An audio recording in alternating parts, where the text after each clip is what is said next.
Hello, I'm David. Hi, I'm Julie. Welcome to part 4 of our top 50 games of 2022. We're going to do now 20 through 11, and Julie goes first. Okay. So here you go. All right, so my number 20 is The Mirroring of Mary King. Right, well, I talked about this in the previous video, so you liked this more than I do, which is surprising because you didn't like this as much at first. No, but once I was able to beat you more, I liked it. Okay, well, let me explain what it is. It's a tug of war, hand management game similar to Magic the Gathering. Over 5 days, you're going to have Mary King, who's the human, versus her ancestor, a ghost from the 17th century, I believe, trying to take over her mind. So you have it's asymmetrical, which means your decks are a little different. And it's an abstract visual spatial game where you see on those control cards, you're trying to flip over those tiles which represent which side is winning. So if the ghost turns the portrait all blue, the ghost wins. If the human turns it all normal looking, I guess you would call it, the human wins. However, it's over 5 days, and if neither side is able to turn over the portrait, then it's based on whoever has the most cards left in their mind deck. So the game will end after 5 rounds, but it could end early if one side is able to play their cards more effectively or gets luckier. So why do you rate this as 20? Well, I really like the art on the tiles. Excuse me, I think it's really pretty, both the ghost side and the human side. It's very, very pretty. The playing time is decent, which is fun. The cards could be rather challenging to understand at first, but I'm glad I stuck it out and kept trying to figure it out. And now that I've got it kind of figured out a lot more, I'm really liking it. And I've beat him a few times, which also helps. Well, you're right about the cards. The powers can be a little bit difficult to understand at first, especially the iconography. Yes. And you did stick it out, and I think we've won an equal number of times, so you're definitely able to be competitive, and that's because the visual spatial aspect isn't too overwhelming for me. Right. If it was patchwork, for instance, with pentominoes, Julie's not competitive in those games, whereas this game, with only a 3x4 grid, she's able to be competitive. And the cards, I will sit and study the cards, the control cards, and really figure out, okay, which one's the best one. And so that helps too.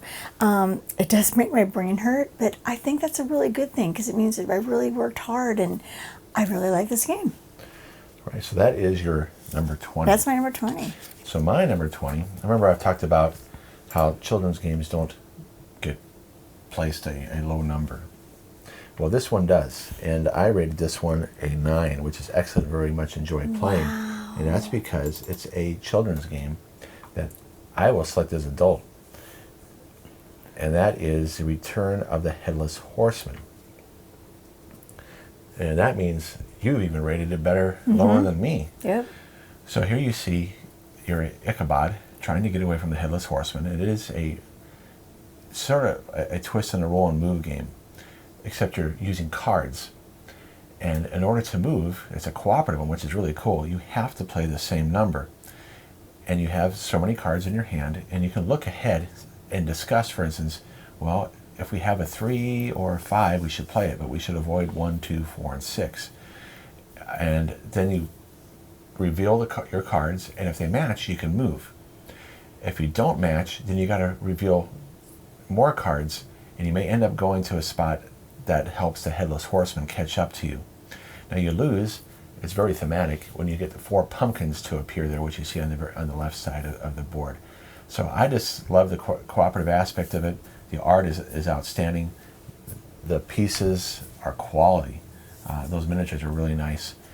And it does represent the movie very well with the tree there, if you remember from the cartoon, it's going around the tree. And now, like I said, not only do I enjoy playing this as an adult, but I look forward to playing this with grandchildren someday. Yep, I agree. So that is my number 20. What is your number 19? Disney's Mickey's Christmas Carol. Now, I gave that a higher number. So you're willing to play this over 30 other games. If I want a quick, fun, sweet game to play, Yeah, well, let me explain it, actually. I would. So it's a puzzle game, or a visual spatial game, cooperative race game. You're trying to complete all 4 of those puzzles. You're going to draw puzzles out of the bag, and some pieces advance Scrooge on the clock, and if he wakes up at 9 a.m., you lose. And so you got to complete them in order. So you see here, we're working on the purple puzzle, and then there's the yellow, blue, and red. And it's push your luck, because if you may not be able to place the pieces you want if you keep on drawing too many, and it could advance Scrooge too quickly. Mm-hmm. So the nice thing is, like I said, it's cooperative. It's I guess you could say a race game, a cooperative race game. So why do you like this one so much? Well, I think the art is adorable. I think younger players will have so much fun, so which means I can't wait to play this with grandchildren. But I also like it because if I want to, if David's like, do you want to play something short? I think I would be like, yeah, let's play this because it's cute. It doesn't take long to play, and it's fun, and plus it helps my brain. So there you go. All right, so that is another Funko game. So that's 2 Funko games that we've talked about. Now I do have another children's game. Wow. That's our number 19. Now technically this did come out in Europe in 2021. Oh. So Amigo, the American arm of Amigo Games, eventually released. Now I think there was advanced copies in 2021, but it really wasn't available until 2022. So technically it's a 2021 game, and I believe it did win an Essen Spiel Award, maybe the Kinder Spiel.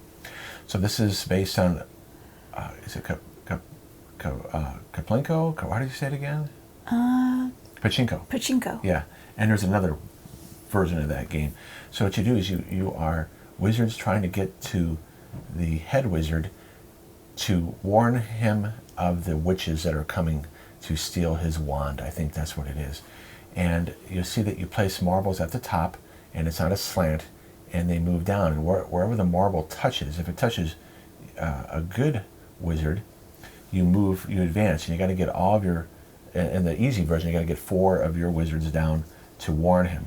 But if so many witches get down, you lose.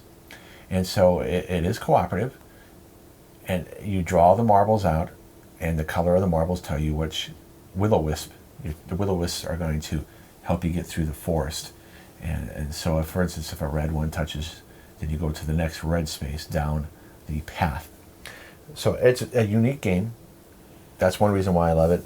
It's an engaging, cooperative action that I enjoy as an adult. We've taken this out and played with our sons, and they enjoyed it because it's just fun. It is fun. It's quality components given the MSRP. It's not very expensive. Oh. There are some science connections with physics and such. It's cool. Plinko, that's it, Plinko. Kaplinko. Yeah. Okay. Mechanic, and includes a competitive variant, which we haven't tried yet, but you could play competitively.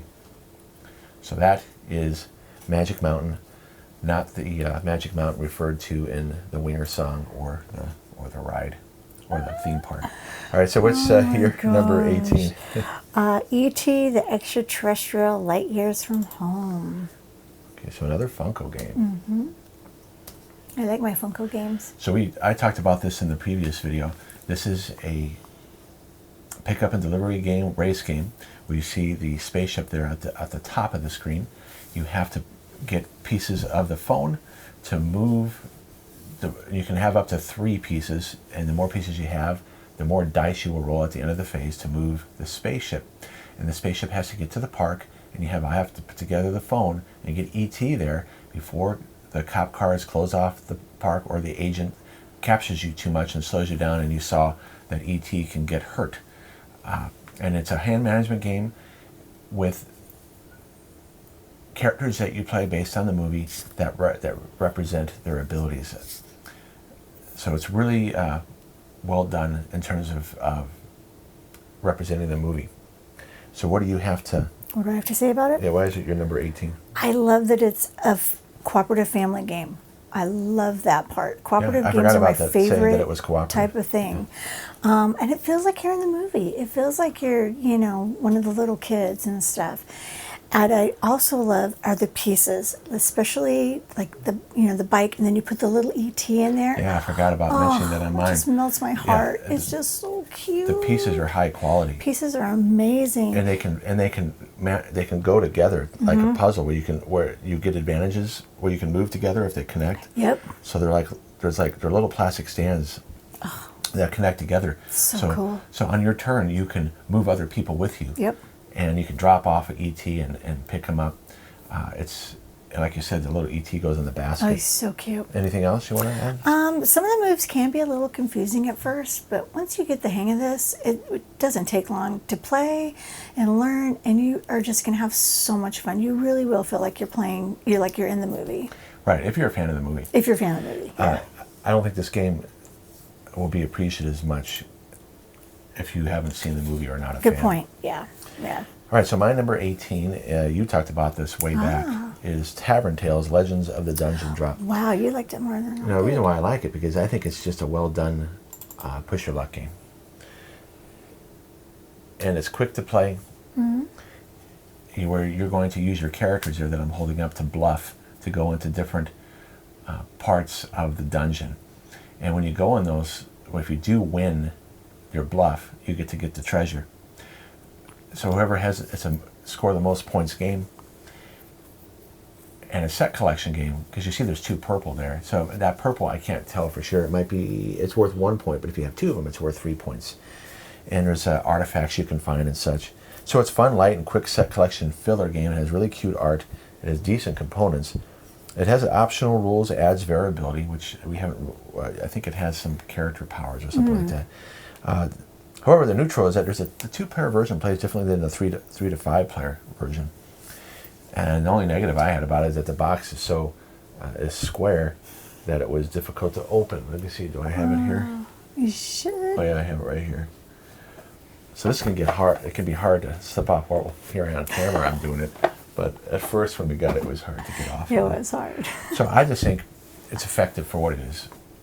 For other push your luck games, I'll select that one over other ones. Sure. All right, so what is your number 17? Well, it's something that you mentioned before, and that's TrollFest. So you liked it a lot more than I did. I did. Mine, I can't remember if it was in the 30s or 40s. I don't remember, but I know you already mentioned it. Okay, so this is a set collection game and a race game. When you're trying to score the most points, putting your band together. Now you have to have core members of your band. You always have to have a guitarist, bass player, singer, and drummer.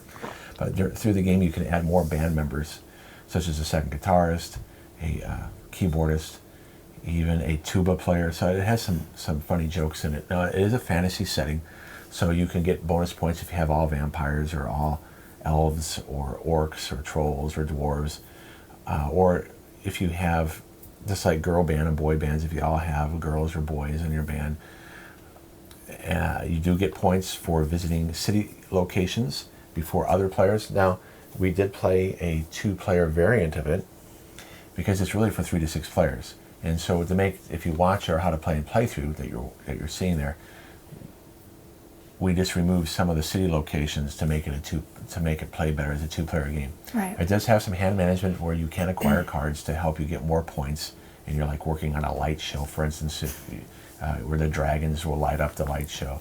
And there is some take that in it, where some cards you'll play on yourself to help you, and some cards you'll play on your opponent to hinder them. So, all right, so what do you have to say about this one? Well, I think it's a really cool theme. It's fun to make a band. I mean, I'm the wife of and mom of a drummer, a bass player, and a guitarist. So it's just really fun to I get to be in charge of the band. And I love that. I absolutely love that. I think the art is cute and silly, and it's just fun to look at. It's not scary like other trick-or-treat games. At all. And that's what I love, is that it's just a cute, fun game. And I like the set collection part. I do like set collection games. And the playing time isn't bad, which is nice too. It doesn't take long to enjoy this game. And that's always a big plus for me. Okay. My number 17 is one that you didn't rate as well, which I'm surprised. And that is the Ticket to Ride San Francisco. The The reason why I rate it so well is that if this is so far the best short, quick play version of Ticket to Ride that we have. We've played the Amsterdam one, it's okay. The New York one is not that great. The reason why I like this one so much is that it includes ferries from Ticket to Ride Europe. And it has set collection where you see those tokens on the left there. They'll be placed in different cities, and some will be placed in some chosen locations. But if you want to play a Ticket to Ride version with set collection that's kind of like Ticket to Ride Europe that takes 15 minutes, this is the go-to game. Sometimes I don't want to play a full version of Ticket to Ride. And it's a cool theme that it's the 60s, 70s of San Francisco. So the cards represent a bus, I think a Mustang or something like that, or a Camaro. Maybe it was a Camaro. Yeah, and a trolley, like an electric car. So it's just cool. I think it's the best short one we've played. I think there's one we haven't played London yet. London we haven't played. Yeah. But of the ones that we've played, it's cool. Now there's only a little bit of confusion with the setup. If you can get through that, it's easy to play. And yeah, it's really cool. Very nice. So what is your... My number 16 is Nightfall. Nightfall. So we haven't talked about that one. Now, this is a cooperative game that also has a competitive... Well, you can play cooperatively, which we did a video on that. You could also play competitively, which we also did a video on that. And there's a campaign mode, which we have not tried yet. So the object of the game is that you are knights trying to defend the monastery from demons that are coming through a gate that's being guarded by monks. So you got to protect the monks, and you got to prevent the demons from just defeating your knights. So it is a race game in the sense that, depending on what version of the game you're playing, I don't know if it's 8 or 10 points, but whoever gets to so many points wins. And you get points by defeating each other and by taking certain actions. So you'll see that I have 2 knights, and then Julie has 2 demons, and then we have helpers. And you will play cards on your turn that will give you actions, and you can use a special action on the bottom of the card, or you can use its icons on the top. So it's really cool in how much choice you have in the variability in your demons and knights, because you won't play with all the demons or knights. And like I said, it has a competitive mode and a cooperative mode. So why do you like this one so much?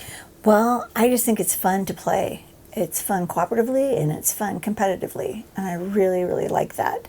I also think it's really easy to play, and that's always a big plus for me. The art is really cool. I really like it, and it's just a fast-playing game that is really fun, and I can't go wrong with that. I like that you're trying to kill things, but yet, like, I got to be the bad guys. Which was fun, but I liked doing it cooperatively too. So I just like that you have the choice of playing, one or the other, and I just thought it was a really interesting, fun game. Right. Now I haven't talked about it yet, so that means that it's higher up for you.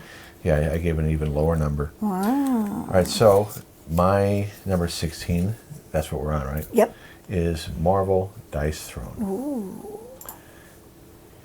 And so that means I think you gave it an even lower number. I did. Interesting.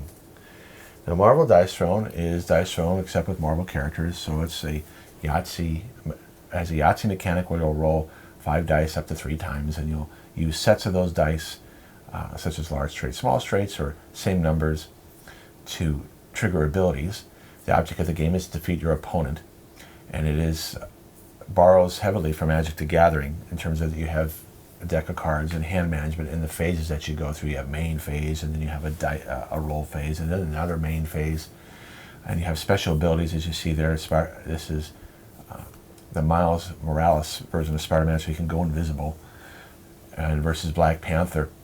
So if we're more likely to play Marvel Dice Throne over the other Dice Throne because we don't mind playing games based on intellectual properties. Some people don't like that. They like the original characters that are made up.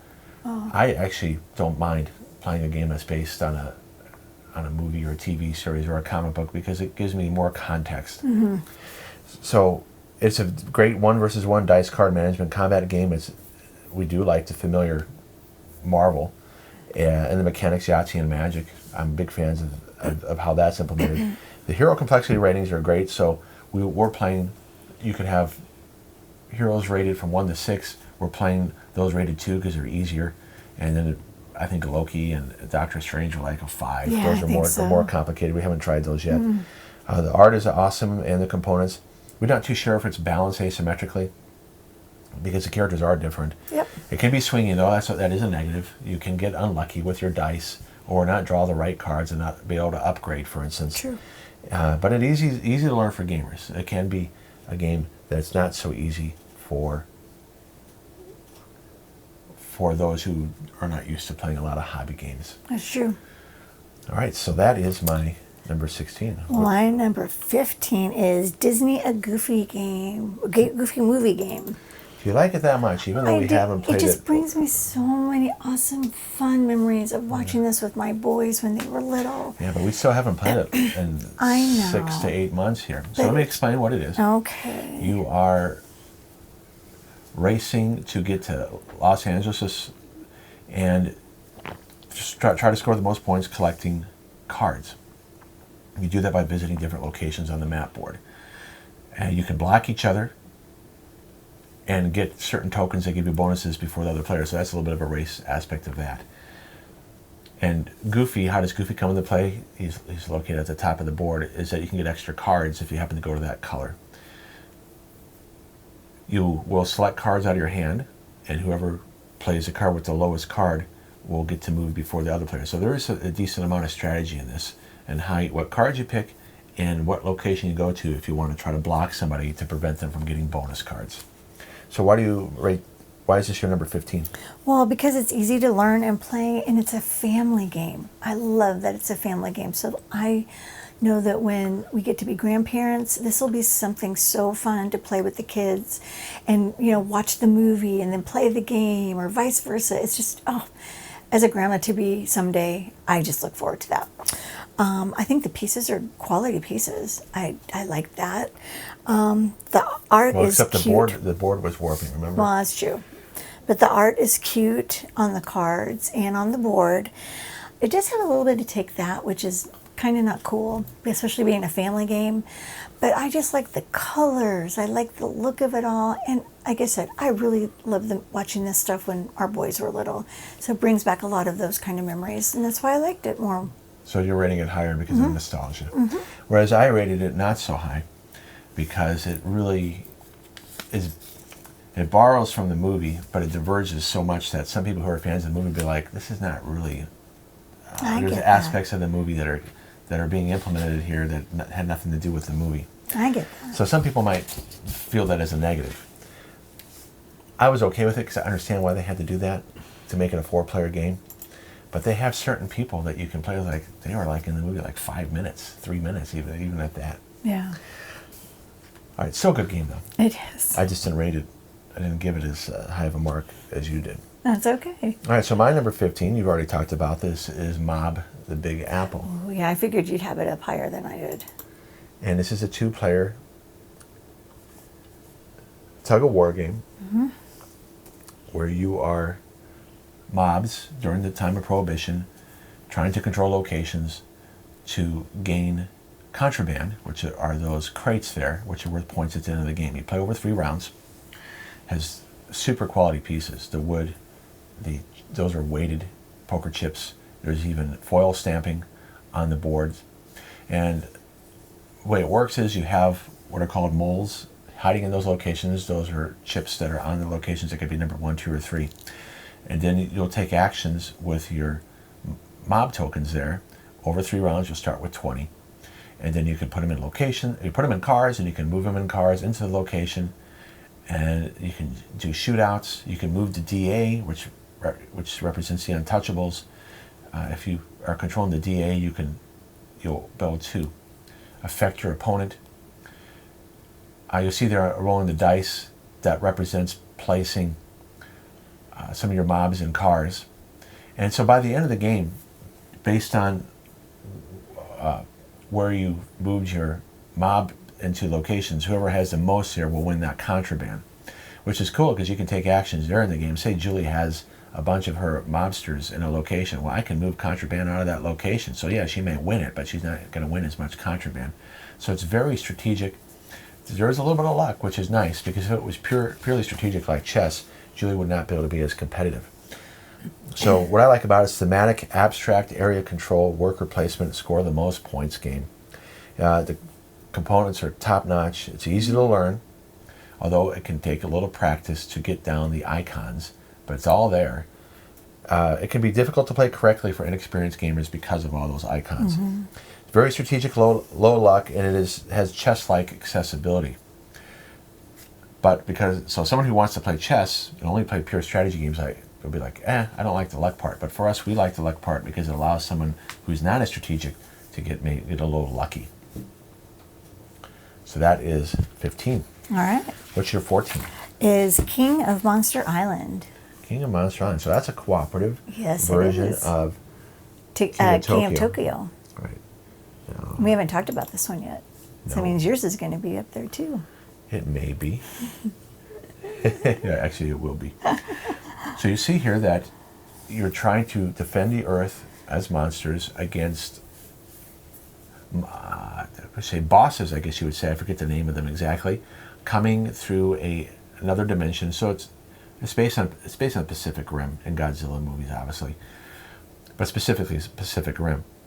So you see the bad guy on the bottom left-hand corner there, and Julie and I are playing the two monsters there at the top and the right, and we got to go around and defeat his minions, and at the same time is to bring his health down to zero. Now, at any time, if we lose our health, or he gets out a certain amount of pylons to open the gate, we lose.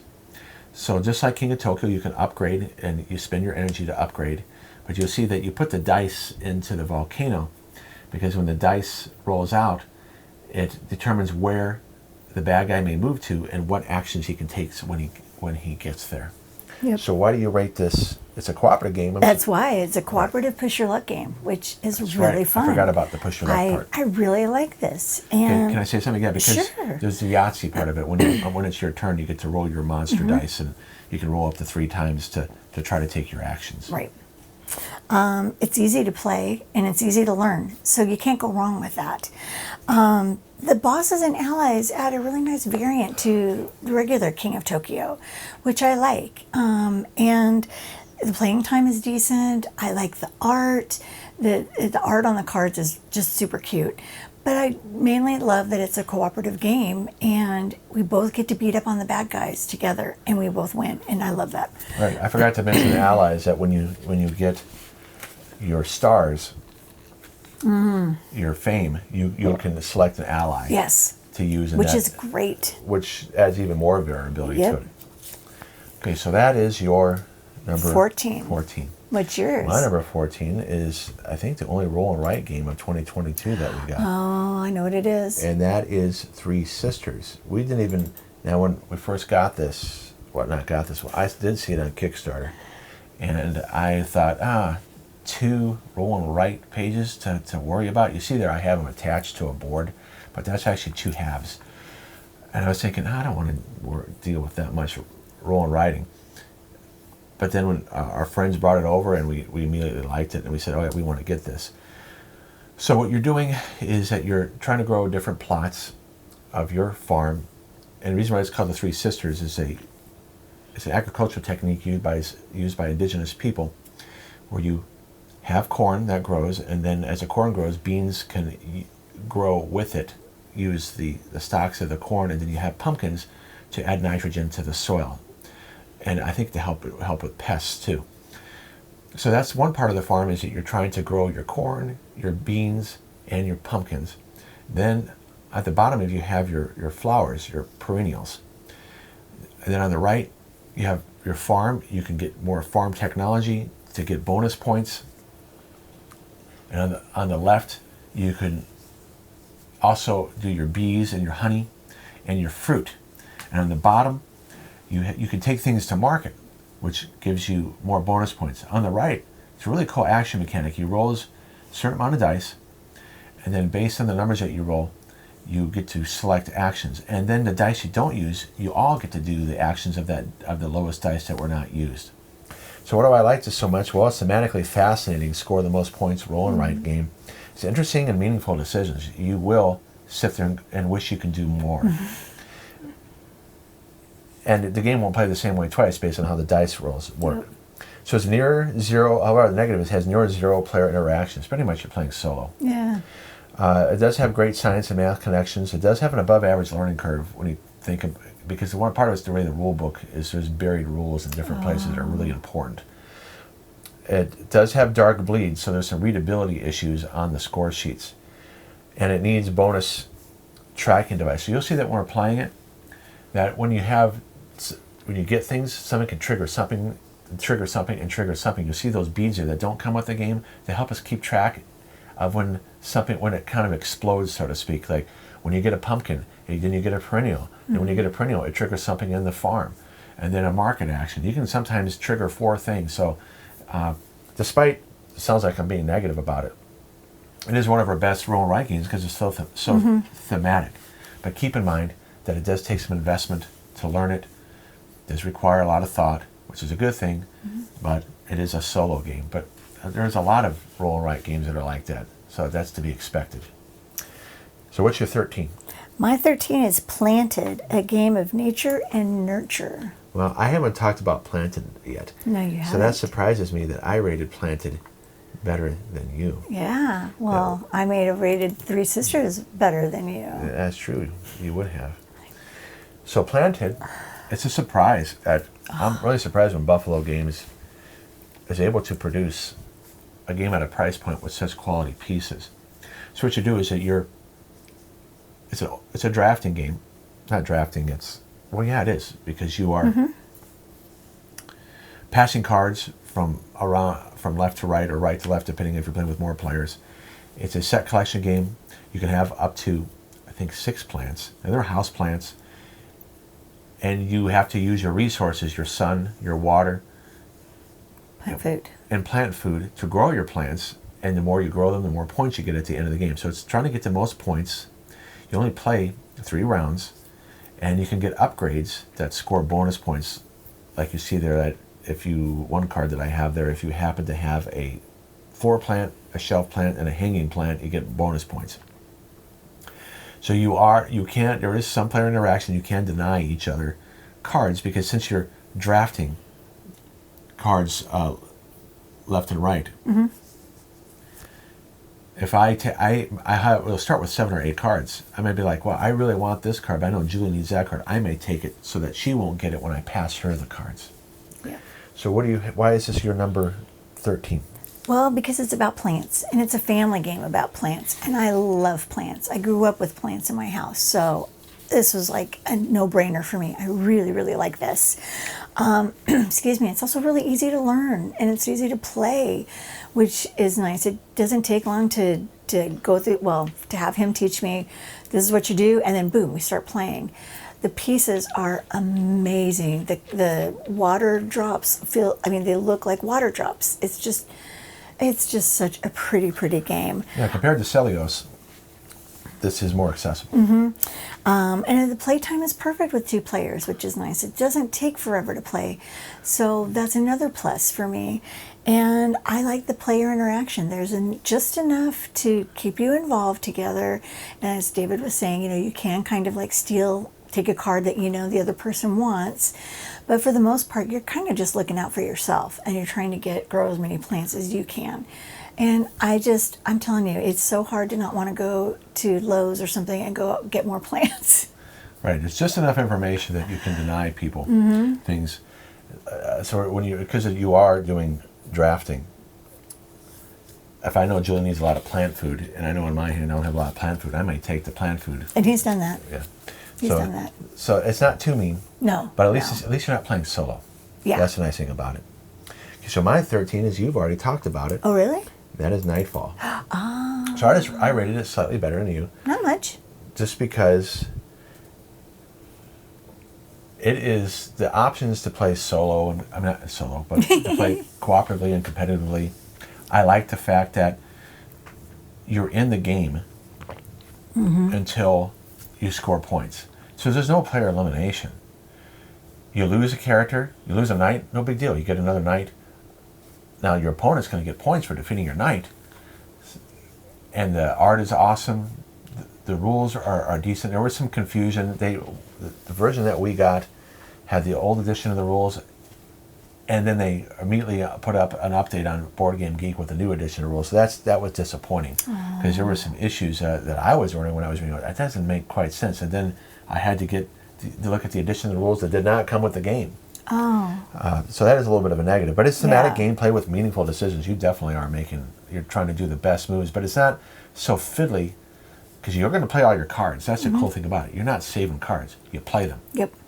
And you're going to you have your golems and your knights, for instance, or you have your, I forget what they're called. They're not gremlins, but you have your demons and their helpers. Imps. Your demons and the imps. So there's not so much going on that you're going to be sitting there forever with doing too much analysis paralysis.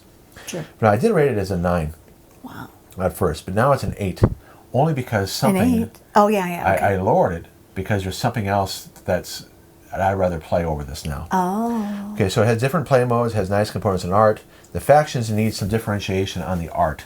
It's kind of hard to tell. The backgrounds, knights and demons, have the same kind of blue background. They need to differentiate that a little bit better. Has a decent playing time, and it is a pleasure to learn, teach, and play, except for those rules that need to be explained more. Not sure about the balance. I think Julie did win once and I won once.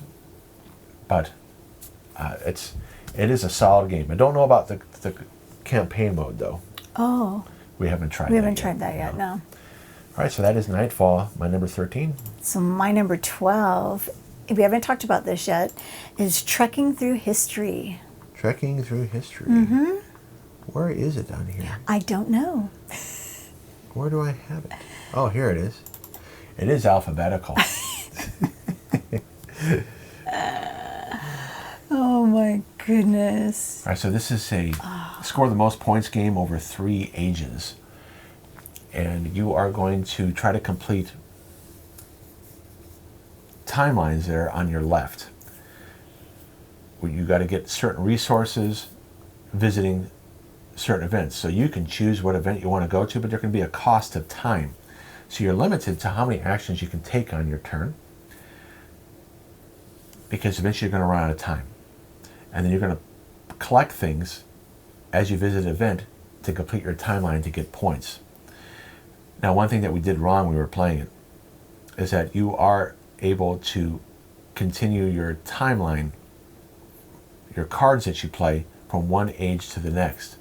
Because you get bonus points that if you're able to sequence events in order, so eventually you go from 43 BC to 60 AD and 1300 AD, but then if you get a card that goes backwards 1100 AD, then you restart see, Julia's going from 1772 BC to 500 BCE, and now 41 BCE. So if you're able to continue visiting things in sequence from age to age, you get bonus points. When we played it on camera, we missed that rule where we reset those cards after each age. You're not supposed to do that.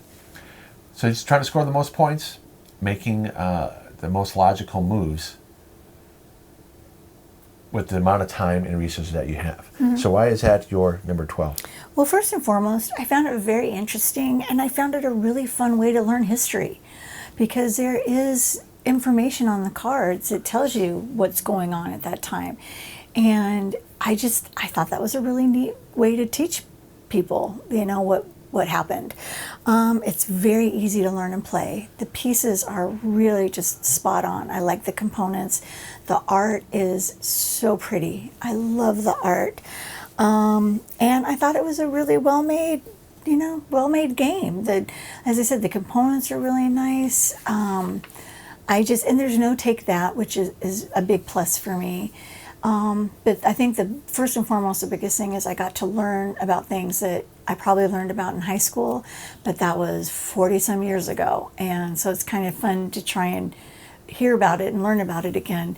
And as David always jokes, it's like 50 first dates with me. So yeah, it does have definitely interesting history things that are unique enough to like, oh, I didn't know about that. Yeah.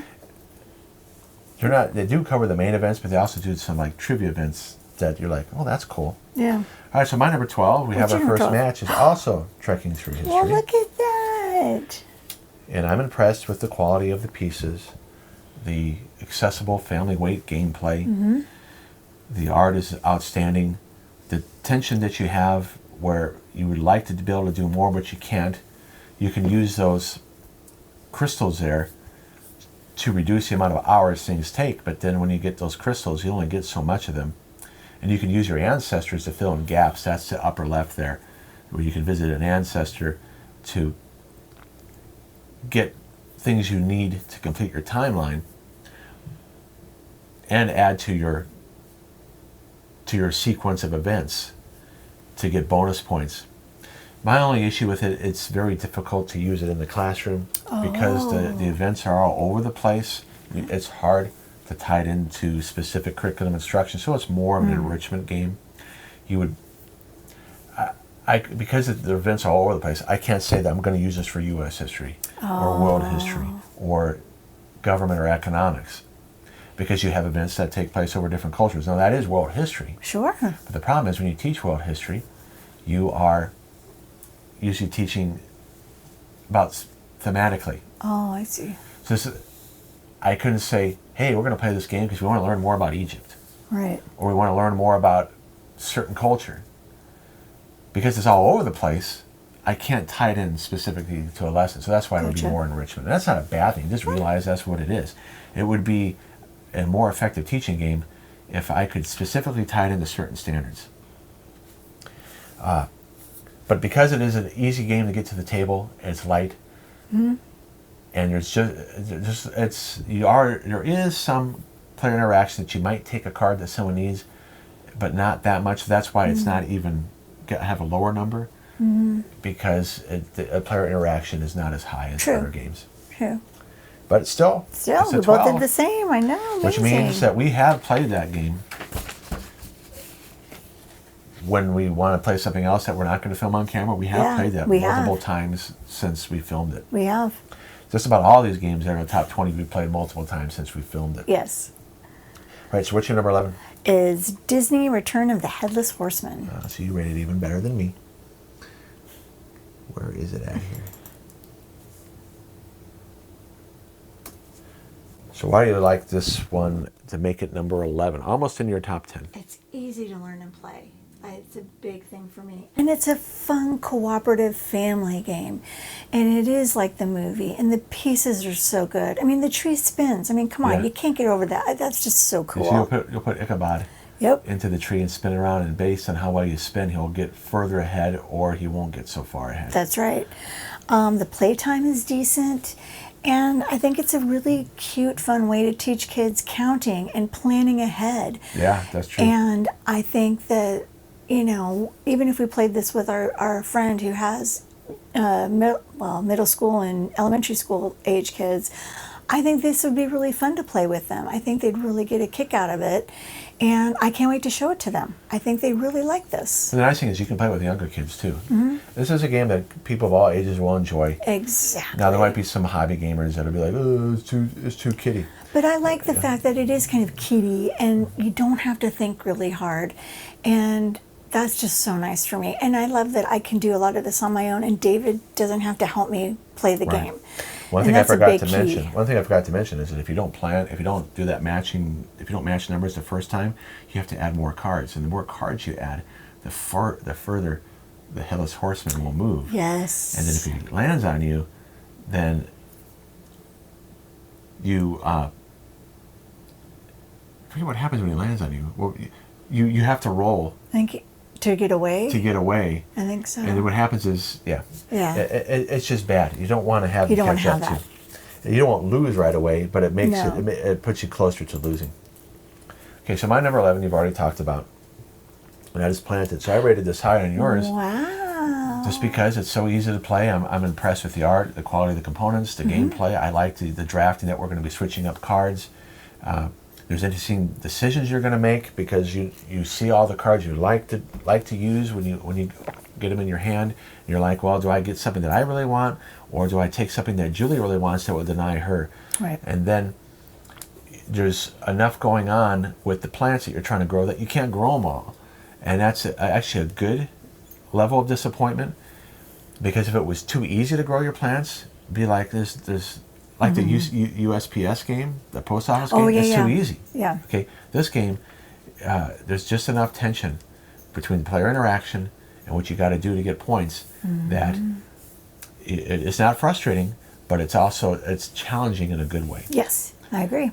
And upgrading your pieces. So I can't wait till they come out with an expansion. Oh, I can't wait. Because they don't have plants that grow food, for instance. Oh. It'd be interesting to have a fruit or a vegetable plant one, or you introduce some of that. This is all decorative plants. That would be fun.